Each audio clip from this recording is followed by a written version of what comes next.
Hello friends, hi. నేను మీ actor లతాని. ఈరోజు నేను హాస్పిటల్కి వెళ్ళొస్తుంటే ఒక ఆంటీ ఇదిగో చూడండి ఈ పళ్ళు అమ్ముతుంది.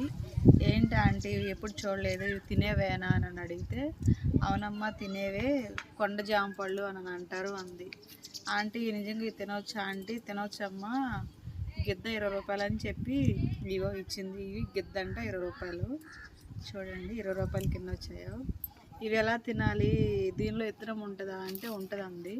దాన్ని మరి తినాలా పడేయాలా అంటే తినాలి అని చెప్పింది. నాకైతే తెలియదు, ఆమె చెప్పింది అని చెప్పి నేను ఫస్ట్ టైం కాబట్టి తింటున్నాను. దీని లోపల ఇత్తనం తినాలో లేదో మీరు నాకు కామెంట్ చేయండి.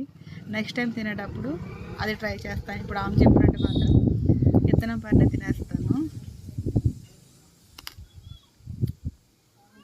పండు మాత్రం పుల్ల పుల్లగా తీయగా బాగానే ఉంది. కానీ నాకు డౌటు, దీని లోపల ఎత్తడం నవలొచ్చా లేదా అని. నా డౌట్ కొంచెం మీరు కామెంట్ రూపంలో నాకు ట్రై చేయండి, కామెంట్ రూపంలో నాకు తెలియజేయండి. ఇంకేంటంటే నా వీడియోస్ కనుక మీకు నచ్చితే సబ్స్క్రైబ్ చేసుకోండి, నా వీడియోస్కి లైక్ కొట్టండి. ఓకేనా ఫ్రెండ్స్?